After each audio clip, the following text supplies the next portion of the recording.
Hello, hello, hello, hello, and welcome, welcome, welcome. Welcome to Greg Talks, a fair view on real issues. Yes, this is the place to get a fair view on real issues. So we welcome you this evening to this Thursday edition of Greg Talks. Yes, Greg Talks. Yes. Today I'm taking the time this week this to deal with a few things to first of all dedicate this show to George Floyd. We want to dedicate this show to George Floyd in the memory, should I say, of George Floyd. Yes, yes, this is reality. Yes, reality. We're dedicating this show to George Floyd.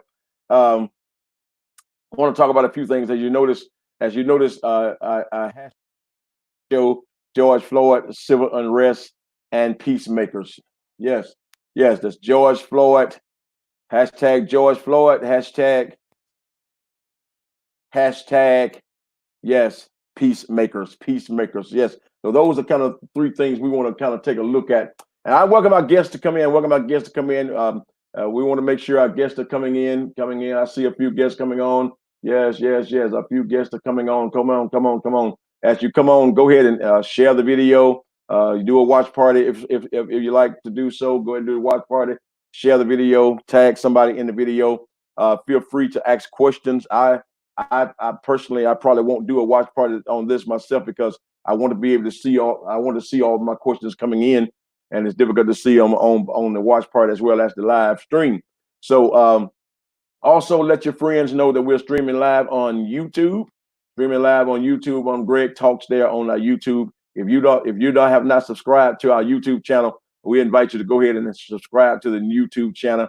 And then as well, if you have not liked our page here on Facebook Live, go ahead and go to Greg Talks and like our page here, like and follow this page so that every time I'm on live, you will get a notification that you can join into the session. So if you have questions and comments today surrounding the recent incidents of the death of George Floyd, as well as the civil unrest, and if you got statements and comments that you want to make concerning peacemaking in this type of civil unrest. So I got a special guest today, a special guest that's going to join me, who I believe have some great insight, as well as ideas and thoughts surrounding these type of situations. And my guest today is hanging out in my virtual green room. Let's bring him on the screen. None other than Dewan Solge Roberts. Let's bring him into play and let we can get him going here. Hallelujah. On, how you doing? Can you hear me? Okay. Give me a sec here. Give me a sec Can here. you I hear might me? have to do a little change and right quick. I forgot a few things. I didn't put my headset on. I need some earphones, but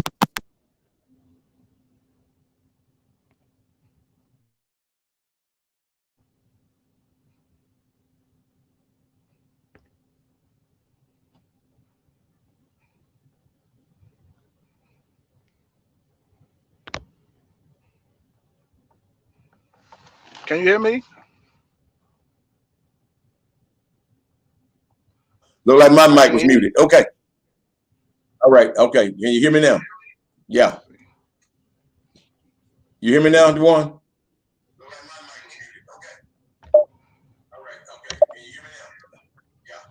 Dewan? Dewan? Okay, Dewan. Are you there, Dewan? Oh, Dewan signed off. He signed. Okay, he looked like he's having some difficulty on his sign there. He's gonna sign back on in just a minute. All right, let me get him back on. But in the meantime, while he's preparing to come back on, um, let me go ahead and just keep going with this right here. But I want to deal with some things. We want to deal with some things. Again, we want to deal with the social unrest or the civil unrest that is going on right now in our not just in our city but in the world right now, man. It's all over. It seems to be an all over situation right now. The civil unrest that we are dealing with. Okay, Dewan is trying to come back on here. Let's see. Okay, there he is. Let's get him back in the picture. Okay. Okay, there we go. There we go. I can Here hear we you. come. Here he come. Here he come. Okay, I see you now. Can you hear me All right. now? Yeah, I can hear you now. So we good. We good. Okay. All right. That sound better. Look like I can hear you now. Uh, okay. I'm say something again. I'm trying to get you. I'll make sure we got good connection there. Are you? Can you hear me now? We good? Oh yeah, I hear you. How you doing, man? How you doing? How you I'm doing? doing, as best as one can be in these turbulent times. I'm glad that I got the opportunity to be on Great Talks. I can't believe it.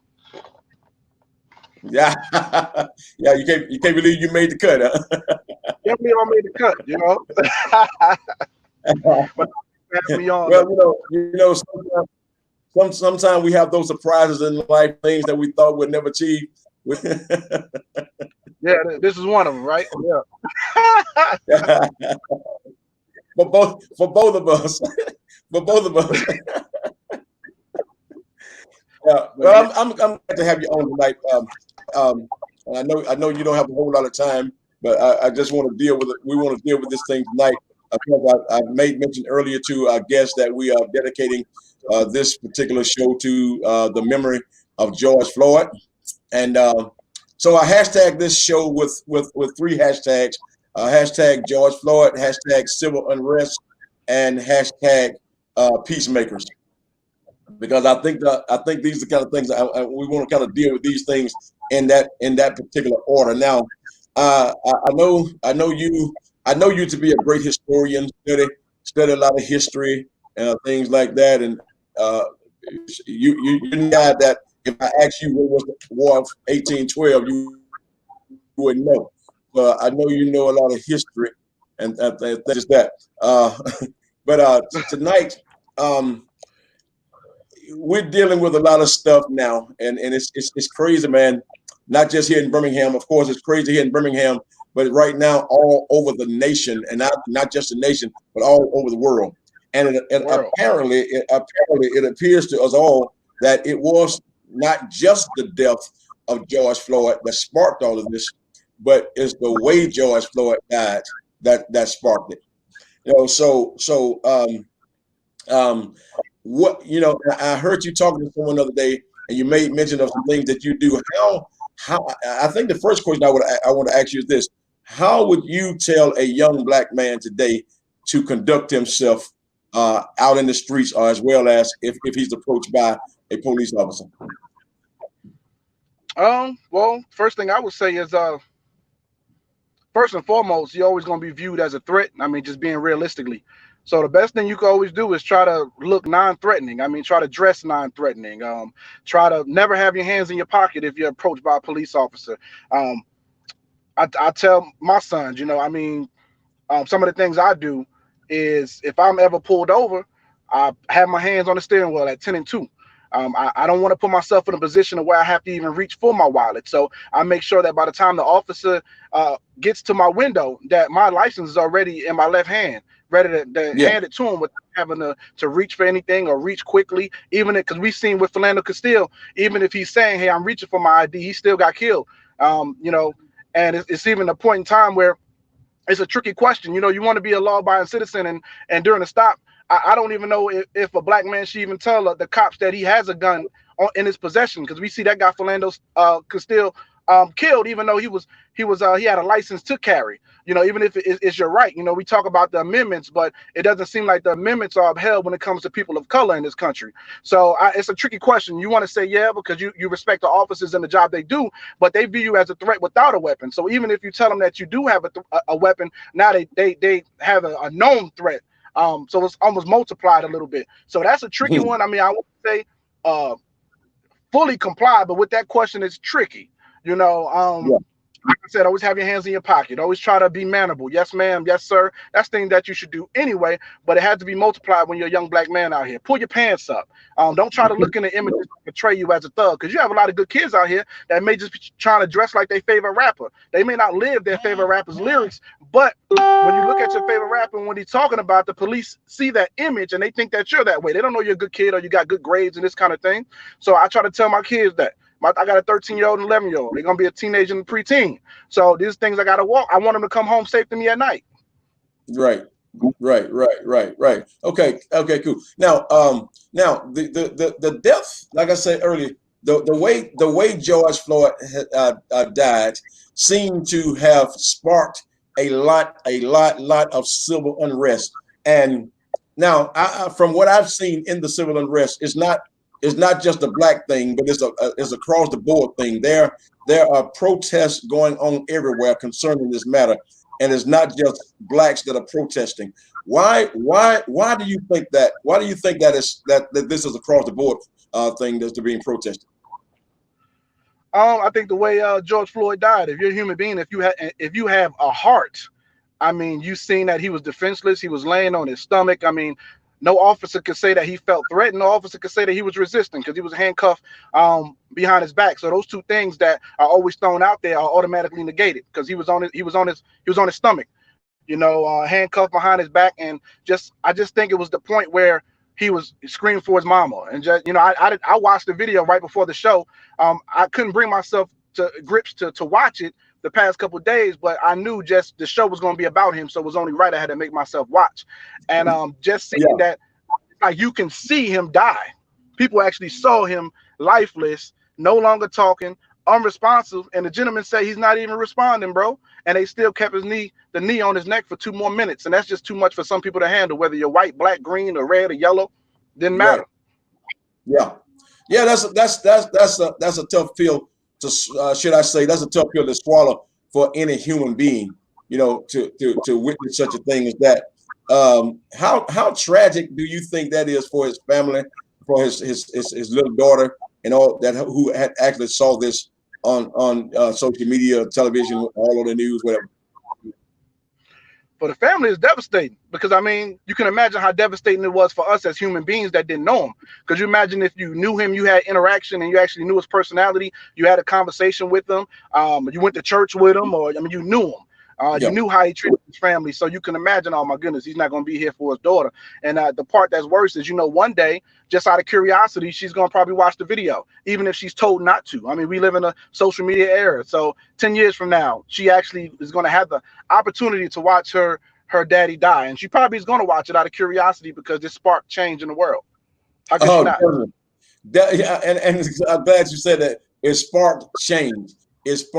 So, in other words, even though his death was tragic, the way it happened, it seemed to be, even though we're still at a lot of civil unrest right now, I don't know. I believe that this is going to bring a lot of change, not just to the United States of America, the way people are treated, but I believe it's going to bring change all over the world. So would it be fair to say, in a sense, even though this was a tragic situation, that he somewhat died as a martyr?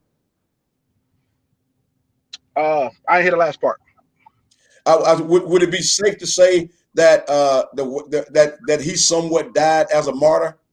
Oh yeah, absolutely. I'm sure he would have wanted to change the world, but I doubt he would have wanted to do it that way. But I think whenever you see large corporations considering the black community and releasing statements because they want to be an ally, yeah, you definitely spark change. Whenever you see white people hold up signs that say Black Lives Matter and they're ready to get mace for you and rubber bullets shot at them, I mean, I don't remember a time in history, too many times in history where you've seen that. So for people of color in this country, it's very encouraging to see white people, our white brothers and sisters stand up with us. So definitely spark change. Now we just got to figure out where we're gonna go from here. Yeah, and we're gonna talk about that. We're gonna talk about that in a minute as well. But so now we know that there's many. There's a whole list of people. There's a whole lot of list of black men that have been killed at the hands of police officers, and I don't just say white police officers, but a lot of black men, period, that has been killed at the hand of police officers. What do you think make it different this time that there's so much? I mean, I know there's been some stuff in the past that came about, but what do you think make it different this time that it's just like exploded?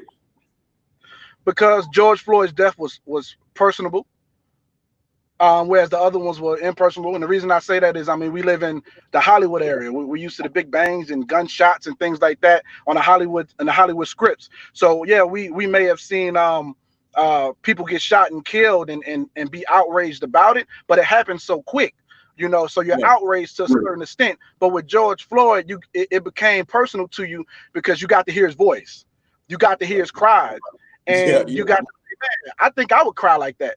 I think I would cry for my mama like that, or cry for my parents like that. I think a lot of people can identify. So somebody screaming for their life, and if you're claustrophobic, like he said he would, I know I am, you can identify, man, I can imagine being laid on my stomach like that and just screaming, and they're just gonna kill me like that. So it became personal to people. You felt like you knew them in that moment. In that 8 minutes time, you knew them. Yeah, you're right. In that 8 minutes and 46 seconds, you really got to know him and make a connection with him in that situation. Could it be possible that many people made that connection because they have experienced some type of trauma? Oh, absolutely. I mean, that's what's going on now. I mean, you see a lot of the looting and you see a lot of the things being set on fire, and people really can't understand it. And you see them posting that it's no longer about George Floyd. No, George Floyd was just a tipping point. But every person of color, everybody has different stories, some more severe than others, but every person of color has something that's happened to them where they've been discriminated against. Some of us have more temperance than others. Some of us are saved and have a relationship with God. Everybody's not, so when they see what happened to George Floyd, they can think about their own personal situation that's happened to them. And what the problem is now was keeping the riots and looting going on, and a lot of the anger going on for days and days is because their own personal struggle and their own personal memory and trauma is what's driving them right now. George Floyd was just a spark, but it was several instances that happened in their personal life. Maybe somebody in their neighborhood, maybe somebody in their family got beat up by police. I just seen when my cousin posted the other day that he got beat up by 5 police officers and a flashlight shoved down his throat in 2009. I had no idea that happened. So he even posted that this is not about George Floyd, because that was 2009 when I got beat. And he said, I'm just now recovering. It took years of me exercising and meditating to be able to get over the psychological damage. And he said he still has blood in his eye. So that's what this is about. Well, so in other words, you're saying this was the straw that broke the camel's back. I feel so. Yeah. Now, I noticed that in this situation, there seemed to be a whole lot more than I've seen in my lifetime of white support and other race support. I see Latino support. I see Asian support. I see so many people across the board that is supporting this and are supporting these protests. I saw a huge protest this evening, peaceful protest, might I add, as well. in Mountain Brook, today. So all over the world, all over the city, and our surrounding areas here, all over the world, people are protesting and this. So, and you alluded to the fact that again that this was the straw that broke the camel's back. So if we would flip the pages all the way back to 1992, when Rodney King was beat by the policeman, and then there was multiple other incidents from then on until now, as we see many of these things happening across the board.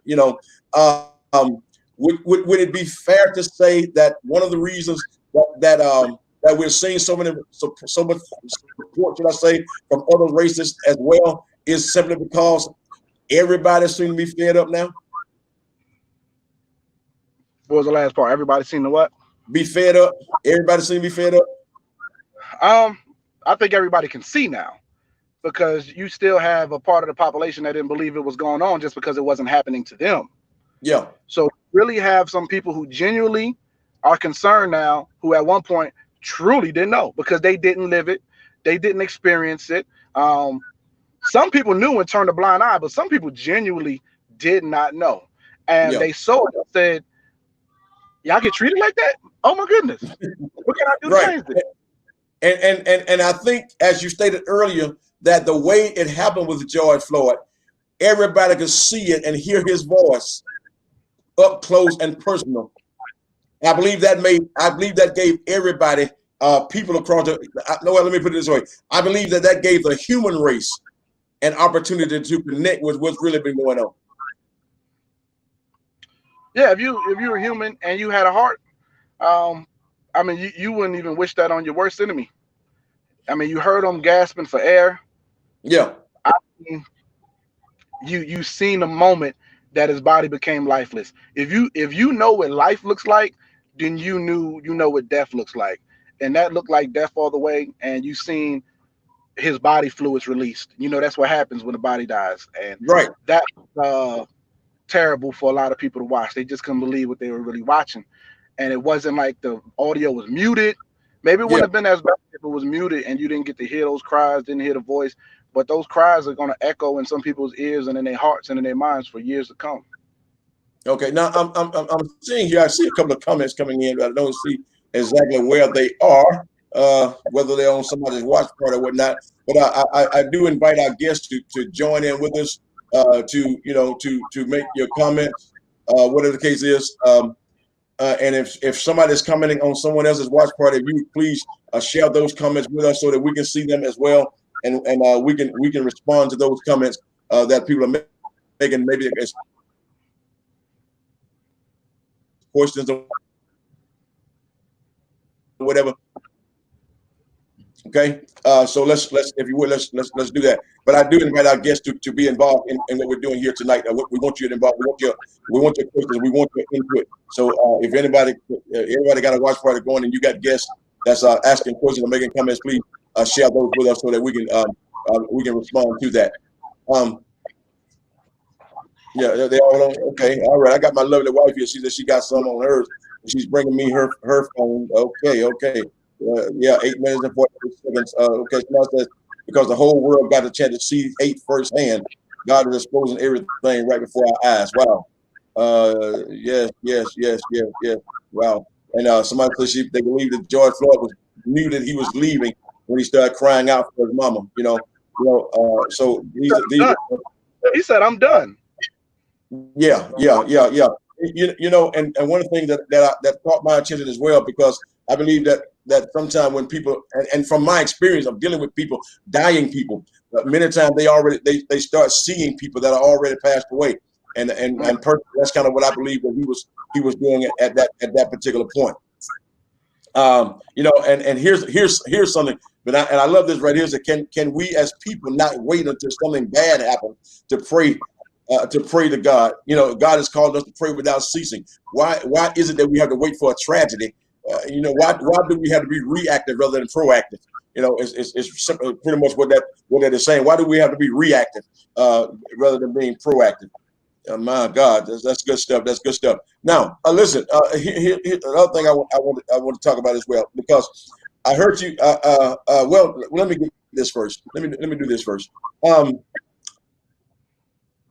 looting and the violence has seemed to overshadow the peaceful protest. Right. What's the difference, man? What's the difference in the looting and the why is it? Why is it that some people are protesting while others are looting and violent and being violent? I would like to believe there's far more peaceful protests going on than the looting, but I believe that's what's going to be. I do believe it is. Peaceful protests. I've seen it in Italy, London, Norway, Sweden. Birmingham.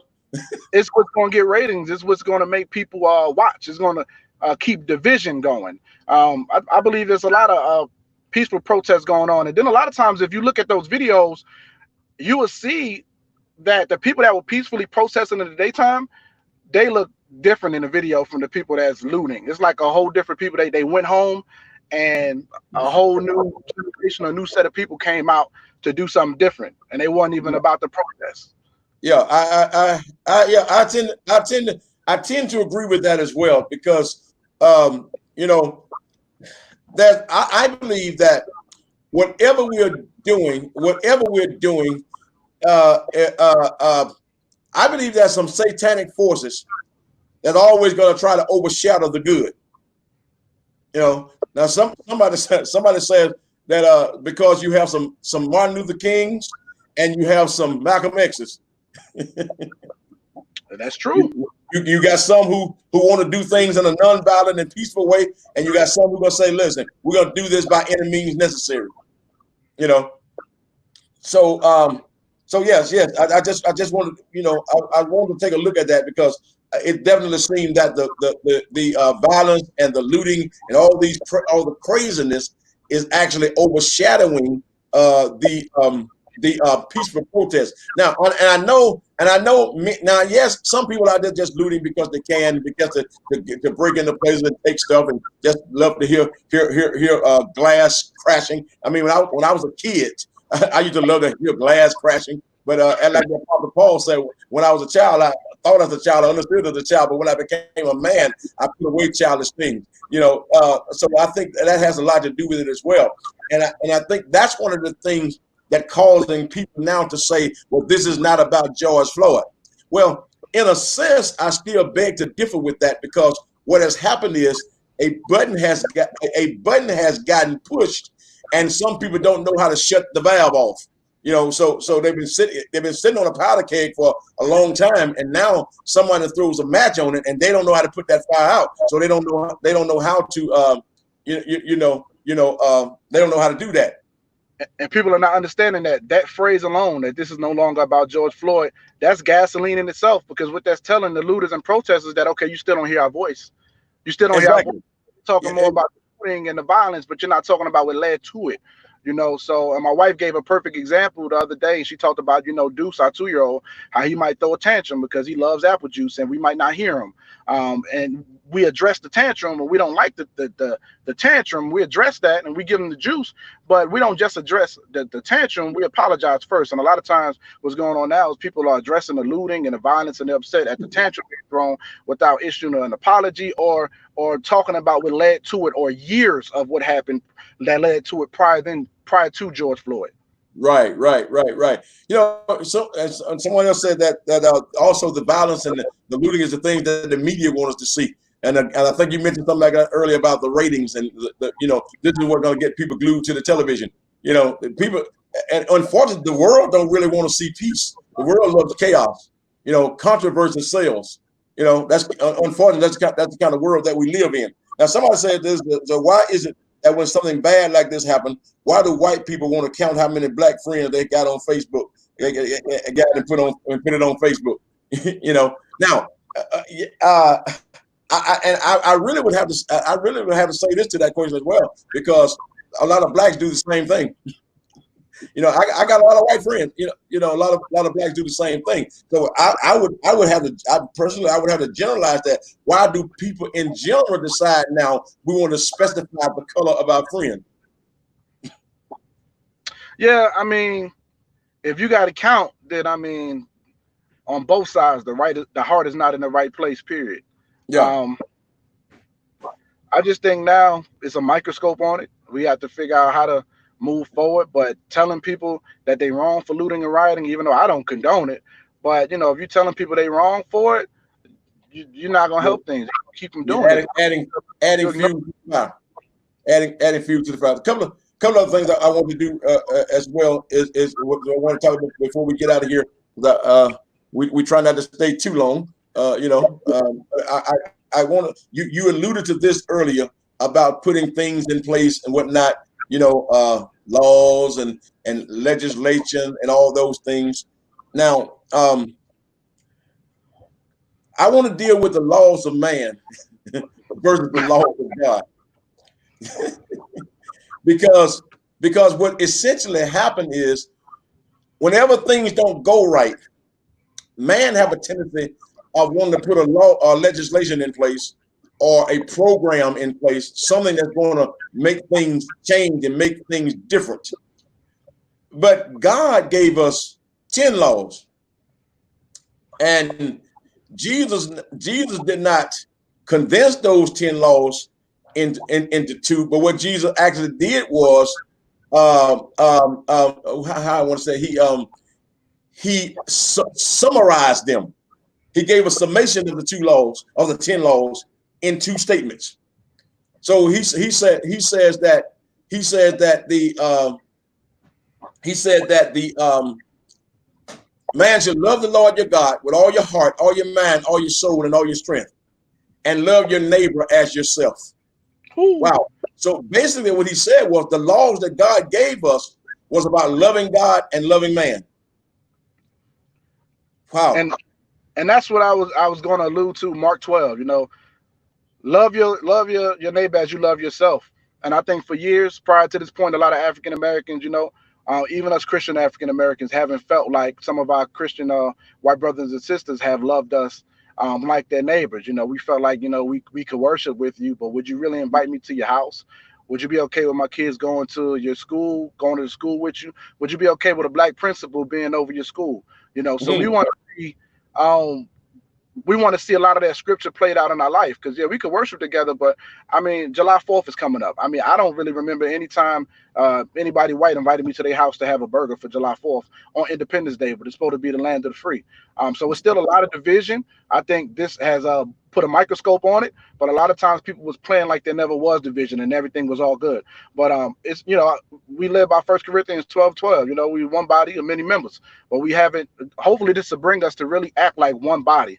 Everybody's passion and love for this man, because the way he died was just so heinous. Because we are one body, and the way people are reacting right now, they felt like it was their physical body that got hurt, and they could see themselves, visualize themselves there.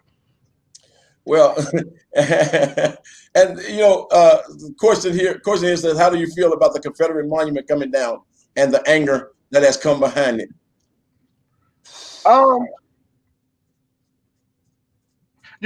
What I thought about was how nonchalant black people, like, we come to a point where we're just so used to being abused and not considered that, Lynn Park, we got the homeless ministry, for the past 5 years, just going to Lynn Park, feeding the homeless once a month.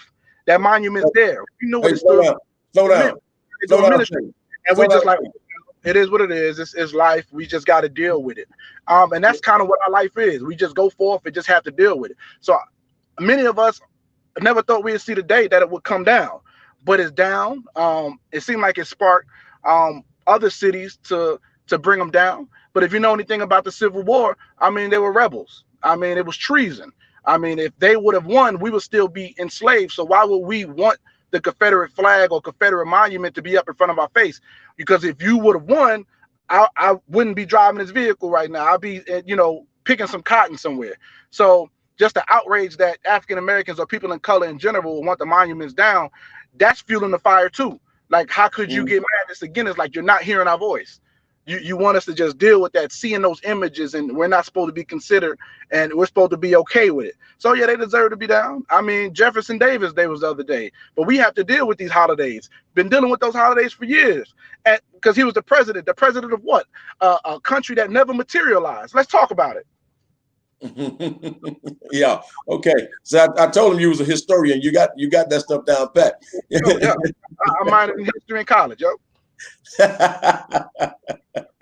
So what would you say to that person who would say, well, there was some Confederate black soldiers as well?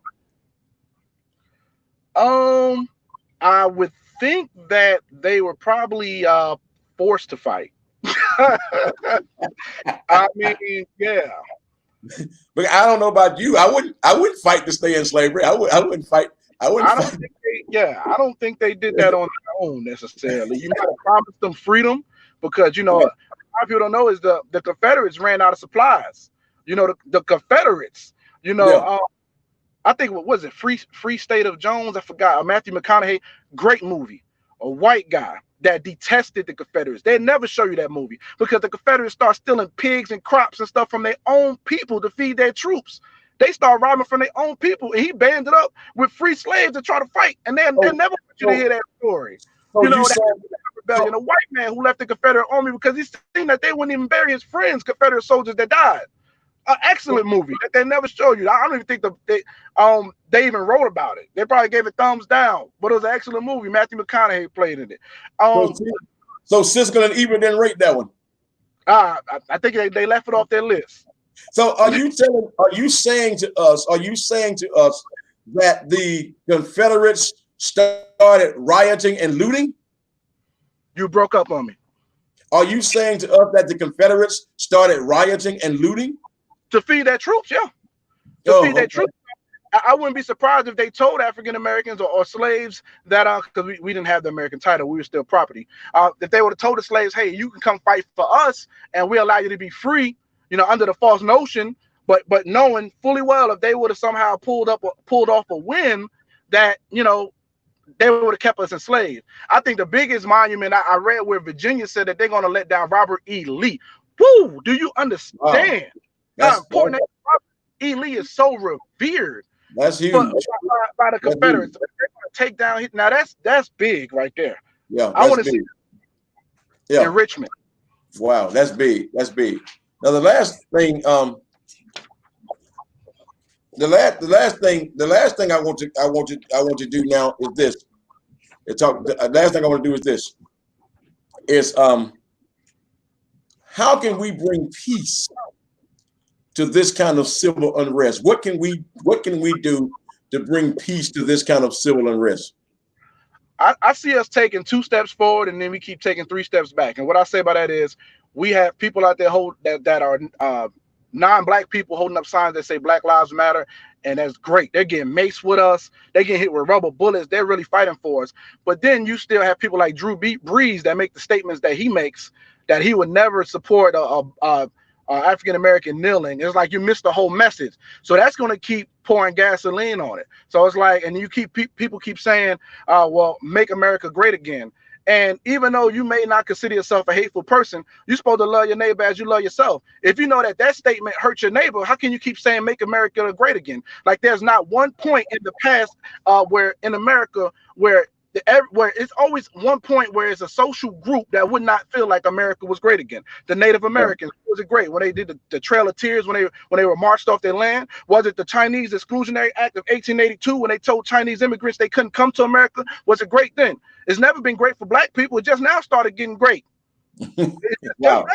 This week I felt super popular. Like, oh my goodness, everybody wants to be my ally. It felt great to be pro-black because for so many years to say that you pro-black and you love yourself, people take that as anti-white. No, black people are some of the most coolest, loving people. We share our culture. We let white people come be rappers and then tell them that they're the top 5 greatest rappers alive. We don't care. We love you. We let white people join black fraternities and sororities. We love everybody. We're the ones that's hated. But for once this week, it felt really great to be able to say, I love myself and I'm pro-black, but I love you too. It doesn't mean I'm anti-anything. Wow.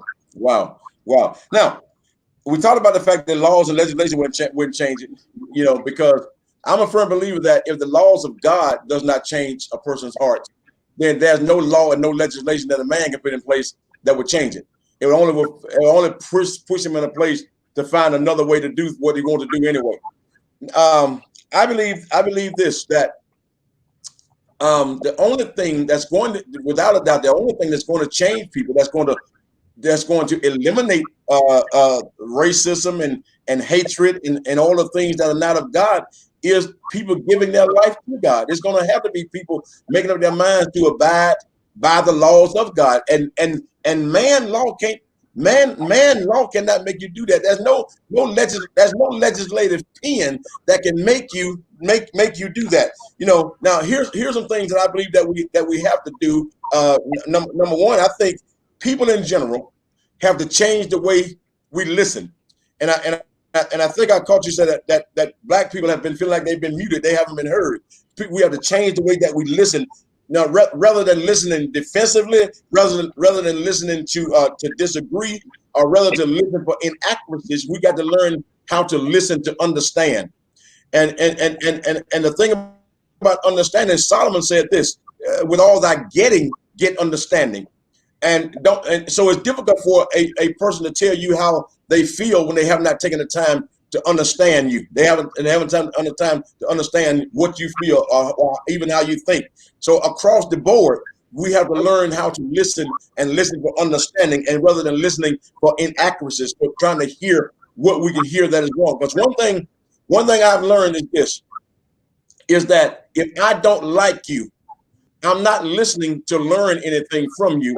I'm listening to see what you're going to say that I can rebut, or what I can refute, or what I can be angry about. So the key is listening for understanding. We have to get understanding. And in order, here's the deal.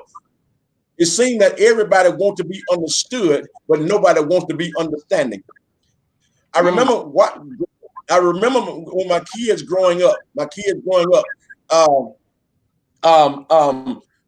we used to watch the Rugrats, and Stu and Drew were brothers who never got along.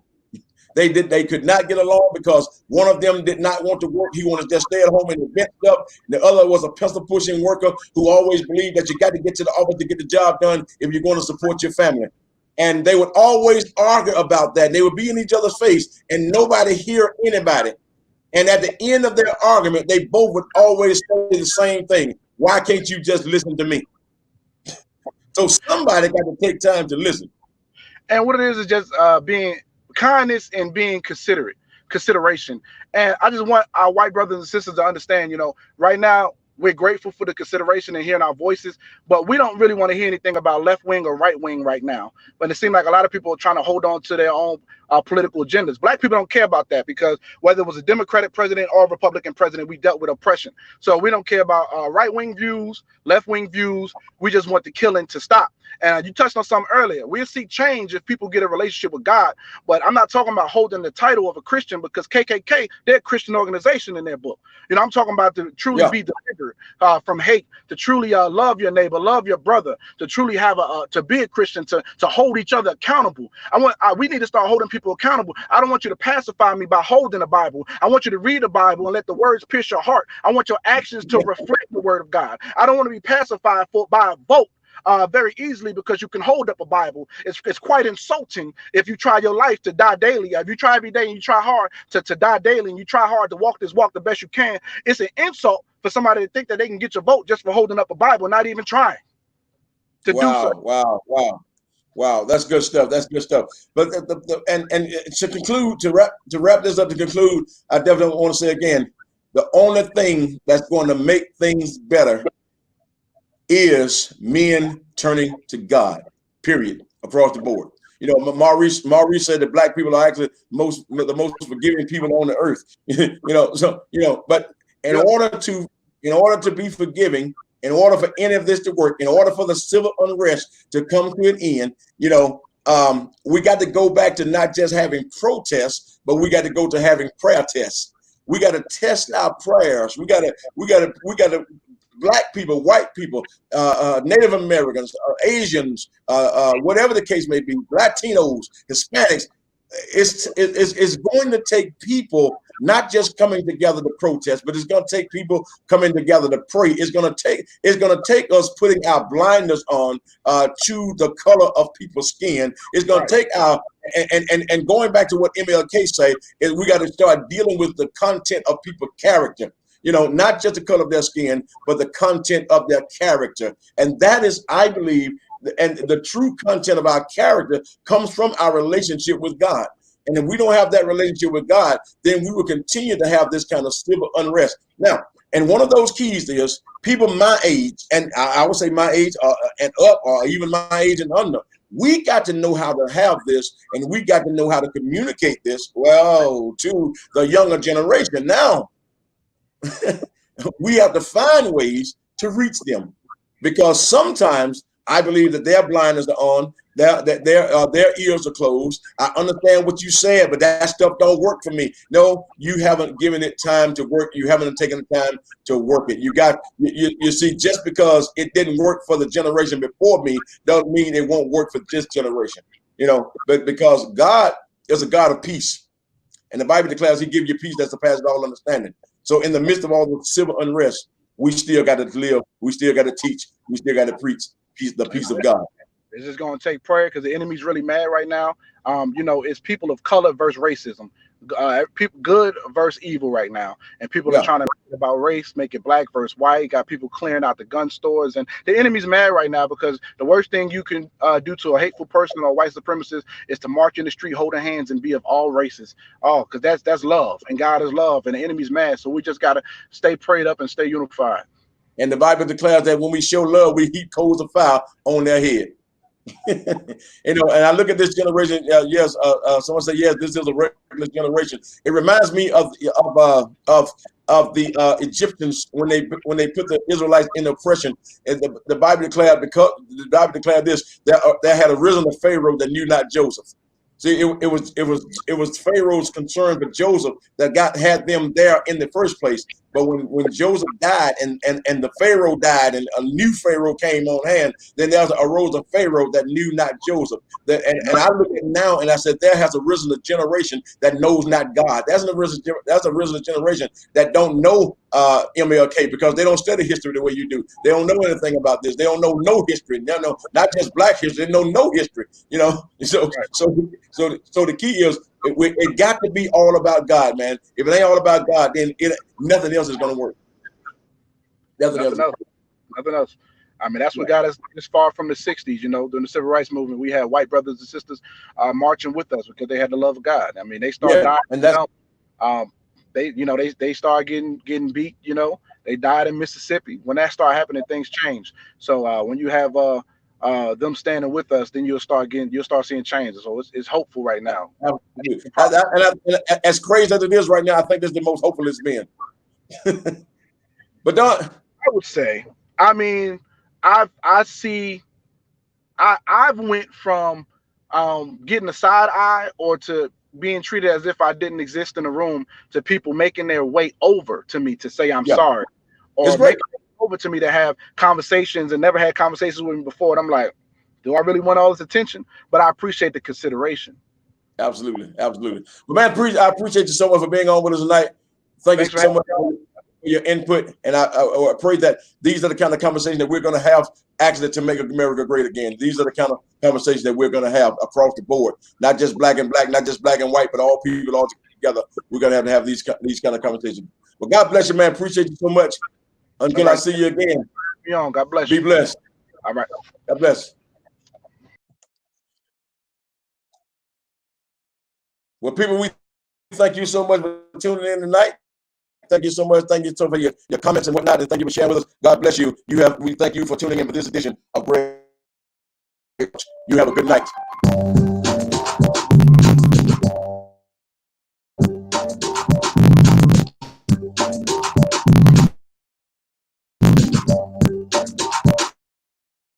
This is great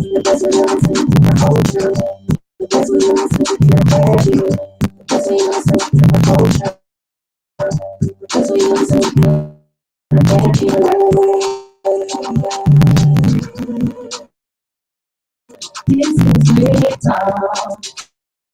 This is great time. This is great time. This is great time.